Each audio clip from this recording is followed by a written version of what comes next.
Hello everyone, I welcome you all to the module 3 of the Renewable Energy Resource Characteristics course, which is the major portion of the biomass resources and its characterization. Now, first coming to the introduction, what is biomass? Biomass is actually the organic material grown on the land and water and derived from the plants, animals, microorganisms, and other organic waste that can be converted into energy. So, actually, biomass is studied in renewable energy perspective for converting it into the energy, that is the bioenergy. Okay, now coming to the biomass generation. Biomass is usually generated through the biological process that converts the solar energy into organic matter by absorbing CO2 from the atmosphere and then converting this CO2 in the presence of water in the biomass. Okay, and this process is called photosynthesis. Now coming to the biomass characterization. Biomass is mostly characterized into two categories, which is the primary biomass.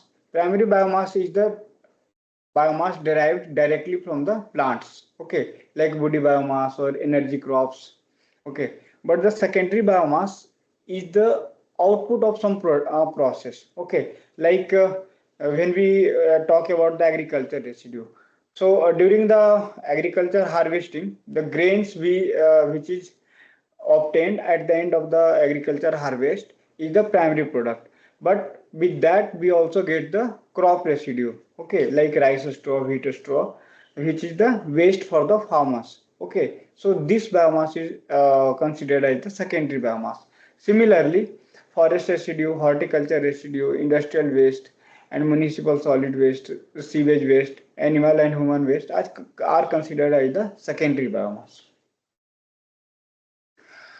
So there are several suspended particles in the wastewater which can be utilized as a biomass resource. Okay, after the wastewater treatment process. So usually the solids from the waste water is taken out after the wastewater treatment, and that is considered as a bioenergy source for a biomass source for the bioenergy production. So usually in the wastewater analysis for solid, the fundamental to the water quality assessment and the treatment process is the is to optimize all the process to have the least energy impact, okay. So there are various kind of characterization or categorization for the solids in the wastewater, like there are total solids, there are also total suspended solids, total dissolved solids, there are type of solids which can be settled, okay. There are type of solids which are volatile but they are into the wastewater stream, and there are some fixed solids. These all are the solids which are part of the wastewater stream that can be coagulated using a flocculation mechanism which neutralizes the charge, bridge, and hydrophobic with the hydrophobic interactions, and it makes to form a clog, okay, and then it settle down to the surface, okay. And these coagulating agents or flocculation agents are used for the mostly wastewater treatment, industrial processes, and bioremediation, okay. Now we will discuss the sludge hydrophobicity. Sludge hydrophobicity is the tendency of a sludge particle, which is the part of the wastewater stream, to repel the water and not mix easily with the aqueous environment. Okay, that means when you mix the waste oil in the sewage water, it won't mix it. Okay, it will remain into the surface. So that uh, oil in the sewage water is having the high hydrophobicity. That means the non-mixing tendency, okay. And uh, the hydrophobicity affects is the interaction with the chemical coagulation and the flocculants. Okay, there are several factors which affects the sludge hydrophobicity, like sludge composition, pH, ionic strength, surface properties. Also, and coming to the measuring of the sludge hydrophobicity, contact angle, hydrophilic interaction, chromatography, bath test, which is the bacterial adhesion to the hydrocarbons, zeta potential analysis. These are the parameters which is used to measure the sludge hydrophobicity. And this sludge hydrophobicity is defined in the terms of the sludge volume index. Okay, SVI. SVI evaluates the settling characteristics of activated sludge, which is the crucial for assessing the performance of secondary clarifiers in wastewater treatment plants. Now, coming to the resource assessment of the biomass. Okay, so to establish a bioenergy system, the first step is to understand and study what is the resources of biomass available. Okay, so biomass resource assessment is done to at two levels. The first level is the village level or province level, and uh, then to the country level. Okay, the key objectives for the biomass resource assessment is to quantify the available biomass resources and assess the spatial and temporal distribution of biomass, and then evaluate the sustainability and its environmental impact of biomass utilization. That means you need to check whether the biomass utilization is impacting the environment in which way.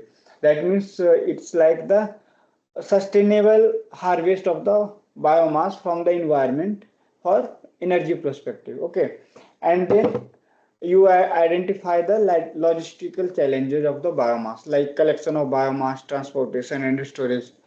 Okay, and then you estimate the potential energy yield and the economic viability of any biomass waste or biomass resource waste, the mm, initiatives for the bioenergy production. Okay, so there are several steps involved in the biomass resource assessment. The first step is to define the scope and the objective, and then the second step is to data collection. You can work with the primary data, secondary data, and geospatial data.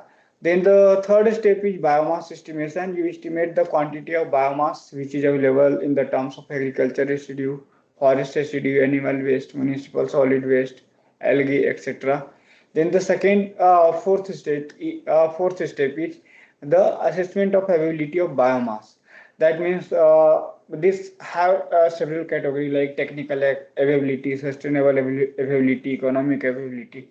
Then the step is the having the temporal and spatial analysis of the biomass, and then uh, we assess the sustainability and the environmental impact of the biomass usage for the bioenergy perspective. Okay, and the seventh and the last step is to assess the logistical and economic viability. Now coming to the various biomass physiochemical properties and structural properties, which is very important to characterize the biomass for the bioenergy. These properties include the moisture content. Moisture content is one of the you know most important aspect of the biomass to extract the bioenergy.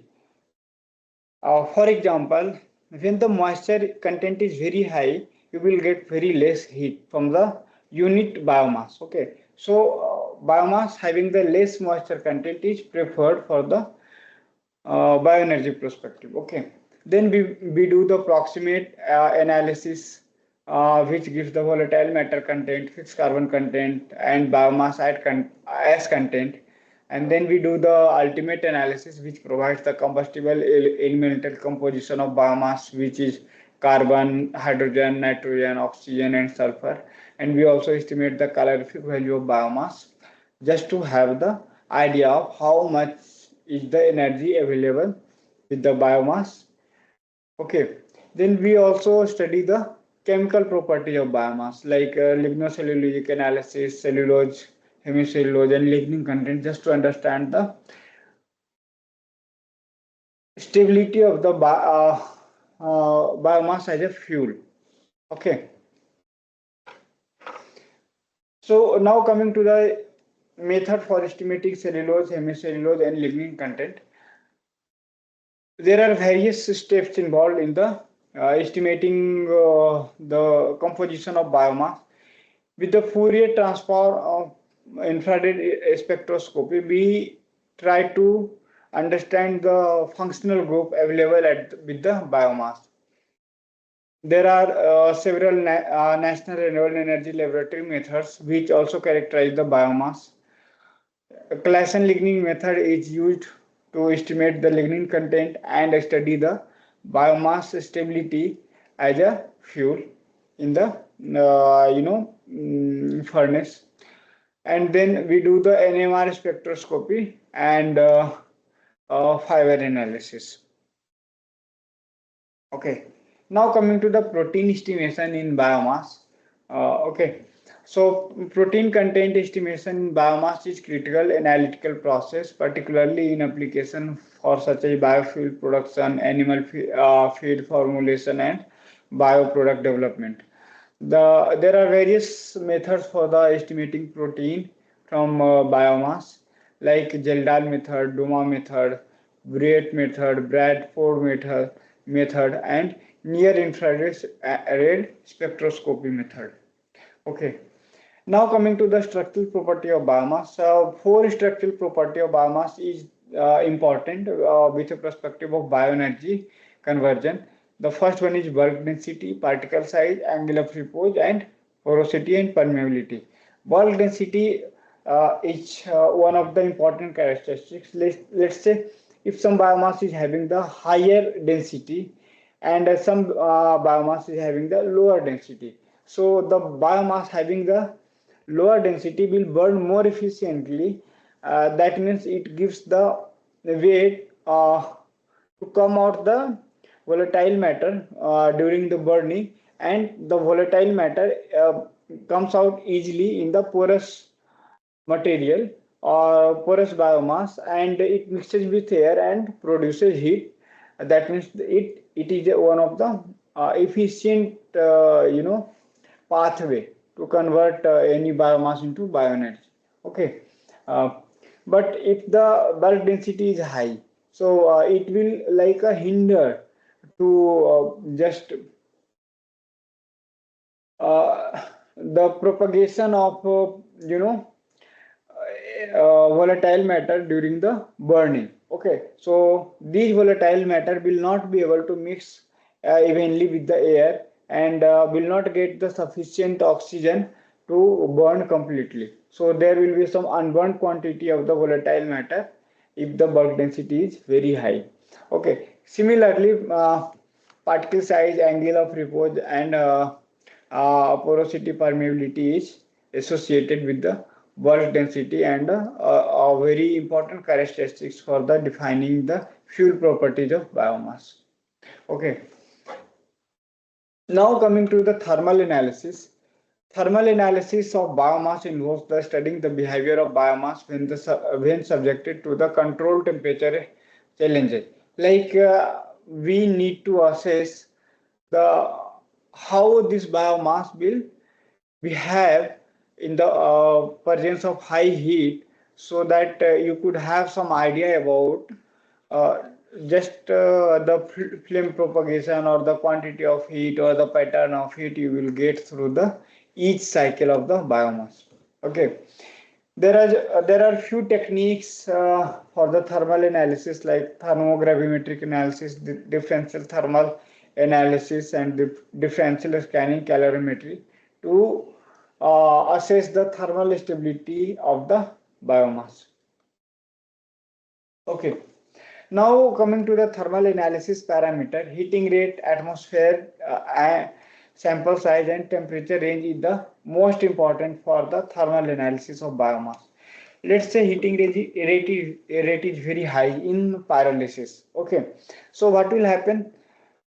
Actually, it will not give the sufficient time for a biomass to convert it into the other product like biochar, bio oil or gas. So in this case, in the high heating case, the one product will be predominant and the other product will be subdued, okay, in the terms of yield.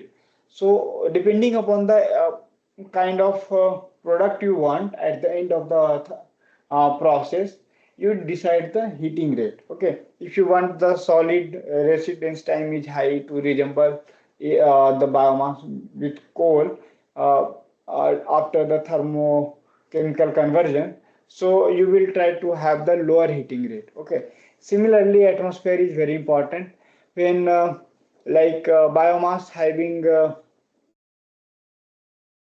uh, being exposed to the temperature in the open atmosphere, what will happen? It will burn out. However, in the absence of oxygen, it will be converted into biochar, which can be further mm, applied for the coal co-firing or coal replacement. Okay. Similarly, the sample size and the temperature is also important parameter in the thermal analysis of the biomass.